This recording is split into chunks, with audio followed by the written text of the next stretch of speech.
Today I want to speak about the Chevlei Moshiach, the birth pangs of Moshiach. You see, according to the scriptures, the arrival of Moshiach is accompanied by birth pangs. These are called Chevlei Moshiach, in other words. We're talking about the messianic birth pangs of the end of the age.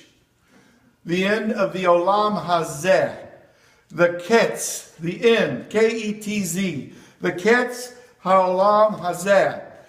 And just as a woman with a child can't give birth to the child without the Chevlei Yoladah, the birth pangs of the woman in childbirth, so it is necessary for these pangs to overtake the world before the Olam Hazeh gives birth to the Olam Haba.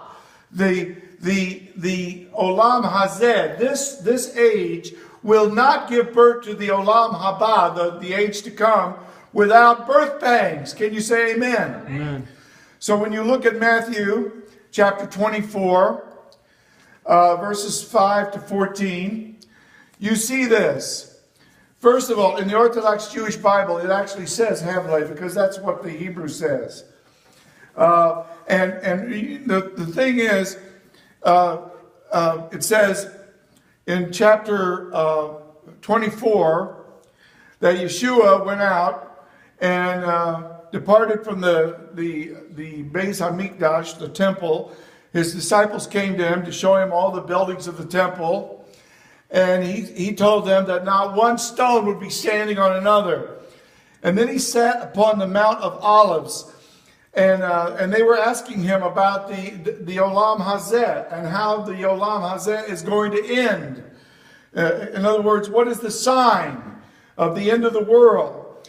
And then he starts talking about deception. There's going to be a lot of deception. There'll be false prophets, false pastors, false apostles, false teachers. There'll be false Moshiachs even, people who claim to be the Moshiach, or others are claiming that they are the Moshiach. And they're going to deceive many. And he says, take heed that no one deceive you. And then he speaks about the beginning of sorrows.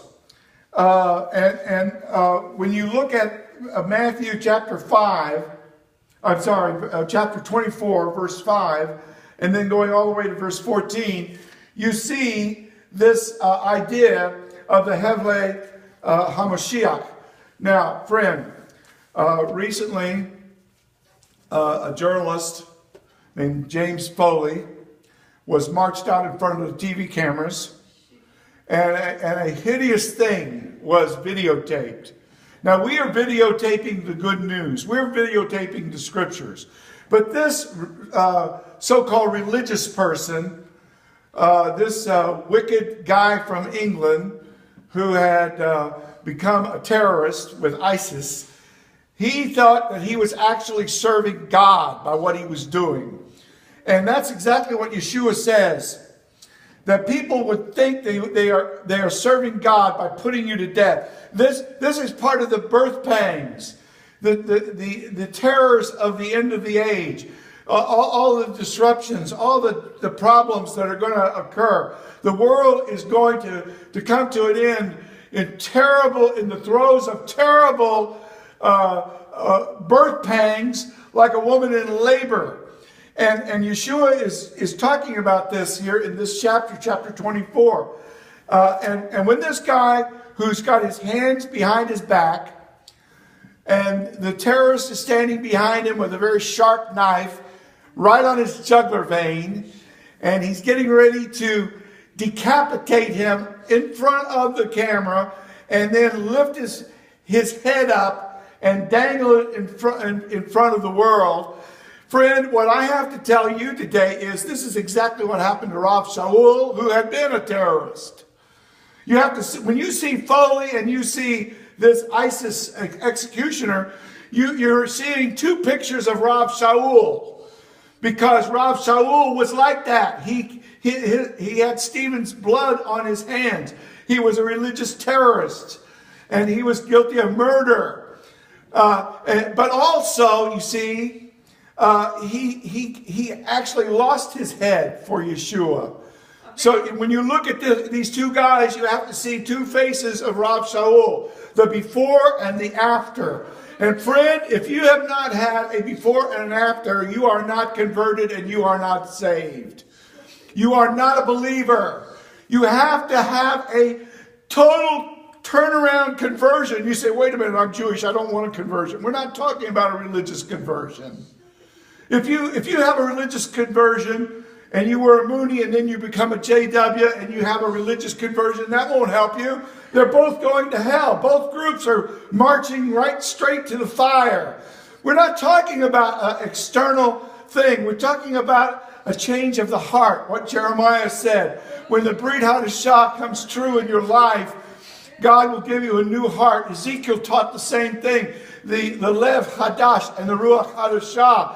The wicked, vile, arrogant, murderous persecutor, Rav Shaul, becomes the meek lamb led to the slaughter, whom Nero decapitated. And when you see James Foley standing there bravely being decapitated, and you see his executioner, you're seeing Rav Shaul before and after. And friend, let me tell you something. You better have a before and after. We have all these people in the congregations who haven't had what I'm talking about. All they've had is a little religion. They come in, they get religious, they do a little religious thing for an hour or so, and then they go out. And then sometimes they go under in the mikvah and they go out, and nothing has changed. They come in with a spirit that is not of God, a spirit that is carnal, a spirit that is worldly, a profane spirit, and they never change from that. They still have it even after all of the religiosity. And they don't really have teshuvah. They don't make teshuvah, and God doesn't do teshuvah. Listen, the Lord has to turn your heart around. The Lord has to do a new creation, new heart miracle in your life.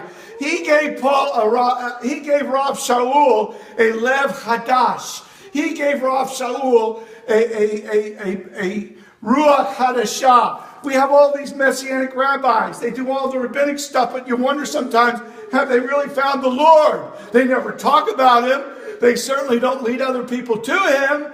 If you were on your deathbed and one of these Messianic rabbis visited you, you might be hard-pressed to get them to spit out how you go to heaven.